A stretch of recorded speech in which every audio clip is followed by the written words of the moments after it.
ரசூலுல்லாஹி ஸல்லல்லாஹு அலைஹி வஸல்லம் சொன்னார்கள், ஒரு அடியான் பாவம் செய்தால் அவனுடைய உள்ளத்தில் ஒரு கருப்பு புள்ளி இடப்படுகிறது. அவன் மீண்டால் பாவத்திலிருந்து அது பரிசுத்தமாக்கப்படுகிறது. அவன் திரும்ப திரும்ப பாவத்தை தொடர்ந்தால் அது பெரிதாகி பெரிதாகி அவனுடைய உள்ளத்தையே அது இருளாக்கி விடுகிறது என்று.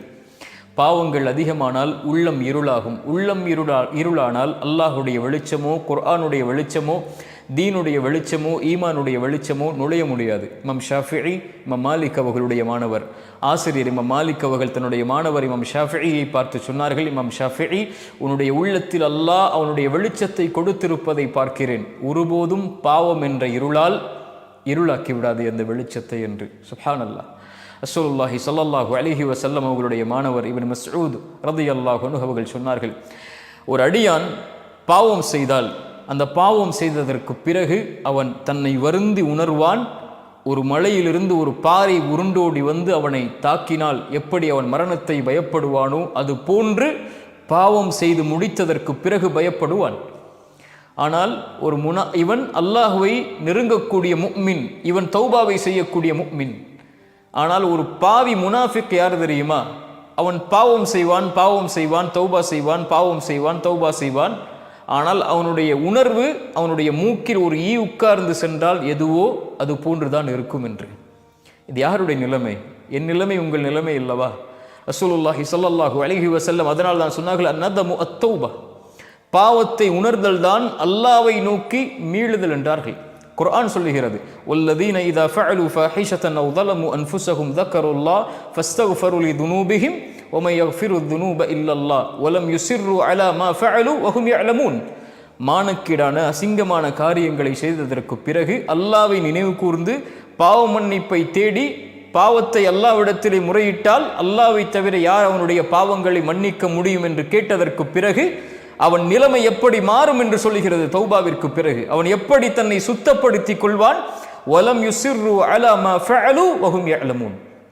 ஒருபோதும் அறிந்த நிலையில் அந்த பாவத்தில் தொடர்ச்சியாக இருக்க மாட்டான். இல்லல்லதீன தாபு மின் பஅதி ذلك வஅஸ்லஹு ஃபஇன்னல்லாஹ கஃபூருர் ரஹீம். குர்ஆன் சொல்லுகிறது, தௌபா செய்ததற்கு பிறகு அதற்கு பிறகு தன்னை சீர்படுத்திக் கொண்டு, தன்னை நேராக்கிக் கொண்டு, தன் உள்ளத்தை சுத்தப்படுத்திக் கொண்டு யார் அல்லாஹ்வை நோக்கி வருகிறார்களோ அவர்களுடைய பாவத்தை அல்லாஹ் மன்னிப்பான், அவர்களுக்கு இரக்கம் காட்டுவான். 100 கொலை செய்த அடியானுக்கு அந்த அறிஞர் செய்த அறிவுரை என்ன? நீ பாவத்தை உணர்ந்து விட்டாய், தௌபா செய்ய விரும்புகிறாய், ஆனால் நீ உன்னை சீர்படுத்த வேண்டும், அந்த நல்லவர்களுடைய ஊருக்கு செல் என்று. ரசூலுல்லாஹி ஸல்லல்லாஹு அலைஹி வஸல்லம் இடத்திலே ஒருவர் வருகிறார் தொழுகையுடைய நேரத்தில். அல்லாஹுடைய தூதரே, ஒரு பாவத்தை செய்து விட்டேன், தண்டனையை கொடுங்கள் குர்ஆனின் படி. ரசூலுல்லாஹி ஸல்லல்லாஹு அலைஹி வஸல்லம் அமைதியாக இருக்கிறார்கள். அதற்கு பிறகு அவர் ரசூலுல்லாஹி ஸல்லல்லாஹு அலைஹி வஸல்லம் தொழுகை நடத்துகிறார்கள். அவரை தொழுகுமாறு ஏவுகிறார்கள். அவரும் தொழுகிறார். தொழுது முடித்ததற்கு பிறகு அல்லாஹுடைய தூதரிடத்திலே வருகிறார். யா ரசூலல்லாஹ், நான் தண்டனையை கேட்டேன். அல்லாஹுடைய தூதர் ஸல்லல்லாஹு அலைஹி வஸல்லம் சொன்னார்கள், எங்களோடு தொழுதீர்களா என்று.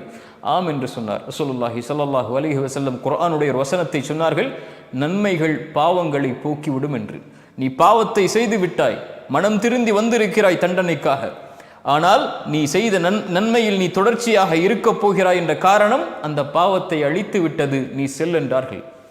இந்த 2 செய்திகளும் எதை சொல்கிறது? ஒரு அடியான் பாவம் செய்து விட்டால், அல்லாஹ்விடத்திலே மீண்டு விட்டால், அவன் தன் கல்பை பரிசுத்தப்படுத்த வேண்டும். அந்த கல்பு அல்லாஹ்வை அஞ்சி விட வேண்டும், பாவத்திலிருந்து தூய்மையாகி விட வேண்டும். மறுபடியும் அந்த பாவத்தை நோக்கி திரும்புவதை, நெருப்பில் விழுவதை போன்று அவன் வெறுக்க வேண்டும். ஒரு பாறை அவனை நோக்கி உருண்டோடு வந்தால் எப்படி மரணத்தை பயப்படுவானோ அது போன்று மறுபடியும் அந்த பாவத்தை அவன் செய்வதை தூய்மையாக்கியதற்கு பிறகு அவன் அஞ்ச வேண்டும். ஏன்? அவன் மகத்துவமிக்கவனுக்கு முன்னால் நின்று தௌபா செய்திருக்கிறான். மகத்துவமிக்கவனுடைய பார்வையை பயந்து தௌபா செய்திருக்கிறான். அந்த மகத்துவமிக்கவனுடைய பார்வை மறுபடியும் அவன் மீது பாவம் செய்யக்கூடிய நிலையில் விழக்கூடாது என்று அவன் பயப்படுவான். அதனால் அவன் தூய்மைப்படுத்துவான்.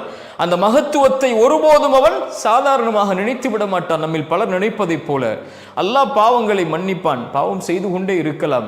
யா அஹி யா உக்தி, அல்லாஹ்வுடைய மகத்துவத்தை தரக்குறைவாக பார்க்காதே. அல்லாஹ் உன் பாவத்தை மன்னிப்பான். எந்த பாவம் செய்தாலும் அல்லாஹ் மன்னிப்பான். ஷிர்க்கை கூட மரணத்திற்கு முன்னால் தௌபா செய்தால் அல்லாஹ் மன்னிப்பான். ஆனால் அல்லாஹ்வை கேலியாக்குவதா? என்ன வேண்டுமானாலும் செய்து கொள்ளலாம், மன்னிப்பு கேட்கலாம், செய்வோம் மன்னிப்பு கேட்போம், செய்வோம் மன்னிப்பு கேட்போம். இது அல்ல தௌபா. இதல்ல அல்லாஹ்வுடைய மகத்துவத்தை பேணுதல். உள்ளத்தை தூய்மைப்படுத்துபவர்களை அல்லாஹ் நேசிக்கிறான். உங்களுக்கு தெரியுமா, சொர்க்கம் சுத்தமான பூமி. அந்த சுத்தமான பூமியில் சுத்தமான உள்ளத்தை உடையவர்கள் மட்டும்தான் நுழைய முடியும். இந்த கூட்டத்தை உடையவர்கள் மட்டும்தான் நுழைய முடியும். சொர்க்கத்தில் ஒரு புள்ளி, ஒரு கடுகளவு பாவம் உள்ளவன் கூட சொர்க்கத்தில் நுழைய முடியாது. சொர்க்கம் சுத்தமானவர்கள், தூய்மையானவர்கள், உண்மையாளர்கள், நபிமார்கள், நல்லவர்கள், அல்லாஹ்வுடைய இறைநேசர்கள், தூய்மையில் மேலானவர்கள் வாழக்கூடிய பூமி. அங்கே பாவங்களுக்கு அனுமதி கிடையாது. அல்லாஹ் நாளை மறுமையில் நம்முடைய பாவங்கள் முழுவதையும் மன்னிக்க வேண்டும், அல்லது அல்லாஹ் நாடி நரகத்திலே அல்லாஹ் அனுப்பி தண்டனையை கொடுத்து அங்கே தூய்மைப்படுத்தியதற்கு பிறகு அல்லாஹ் சொர்க்கத்தை கொடுக்க வேண்டும். ஒன்று அல்லாஹ் மன்னிப்பான், அல்லது தண்டனையின் மூலமாக அல்லாஹ் அந்த பாவத்தை அழிப்பான். இந்த இரண்டில் ஒன்று நடந்ததற்கு பிறகுதான் தூய்மையான நிலையில்தான் சொர்க்கம் நுழைய முடியும். நல்லவர்களுடைய விசாரணை அல்லாஹுடைய தூதர் அதனால் தான் சொன்னார்கள், நல்லவர்கள் பாவ மன்னிப்பு கேட்காத பாவங்களை அல்லாஹ் எண்ணுவான் மறுமையில். இதை செய்தாயா, இதை செய்தாயா, இதை செய்தாயா என்று. அவன் கூனி குறுகும் போது அல்லாஹ் சொல்லுவான், அடியானை பயம் கொள்ளாதே, நீ பல பாவங்களை செய்த அல்லாஹ்விடத்திலே தௌபாவின் மூலமாக வந்திருக்கிறாய், இந்த நாளிலும் உன்னை மன்னிக்கிறேன், நான் மறைக்கிறேன் உன் பாவங்களை என்று. சுப்ஹானல்லாஹ். தூய்மையானவர்களை அல்லாஹ் நேசிக்கிறான். ரசூலுல்லாஹி ஸல்லல்லாஹு அலைஹி வஸல்லம் இந்த 2 வசனங்களையும், இன்னல்லாஹு யுஹிப்புத் தவ்வாபீன் வ யுஹிப்புல் முத்தத்தஹிரீன், இந்த வார்த்தைகளை தங்களுடைய துஆவில் சொன்னார்கள். ரசூலுல்லாஹ் சொன்னார்கள், ஒருவர் உது செய்து விட்டு யார் ஒருவர் அஷ்ஹது அல்லா இலாஹ இல்லல்லாஹ் வஹ்தஹு லா ஷரீக லஹ் வ அஷ்ஹது அன்ன முஹம்மதன் அப்துஹு வ ரசூலுஹு என்று கூறி, அல்லாஹும்ம ஜஅல் தவ்வாபீன் வ ஜஅல்னி மினல் முத்தத்தஹிரீன், யா அல்லாஹ் என்னை தௌபா உடையவர்களில் ஆக்கு, உன்னை நோக்கி மீண்டு வரக்கூடிய மக்கள் என்னை ஆக்கு, என்னை தூய்மையானவர்களில் ஒருவராக ஆக்கு, என் கல்பாலும் உள்ளத்தாலும் உடலாலும் என்று பிரார்த்தனை செய்கிறார்களோ சொர்க்கத்துடைய எந்த வாசல் வழியாகவும் அவர் நுழைந்து கொள்ளலாம் என்று அல்லாஹுடைய தூதர் ஸல்லல்லாஹு அலைஹி வஸல்லம் அவர்கள் சொன்னார்கள். தூய்மையை அல்லாஹ் நேசிக்கிறான், தூய்மையானவர்களை அல்லாஹ் நேசிக்கிறான். உள்ளத்தில் தூய்மையானவர்களை அல்லாஹ் ரப்புல் ஆலமீன் மிக மிக நேசிக்கிறான். அல்லாஹ் அந்த நேசத்தை எம்முடைய பாவங்களுக்கு பிறகு எம் உள்ளத்தை தூய்மைப்படுத்திய நிலையில் அல்லாஹ் தரட்டும். அஸ்ஸலாமு அலைக்கும் வரஹ்மத்துல்லாஹி வபரகாத்துஹு.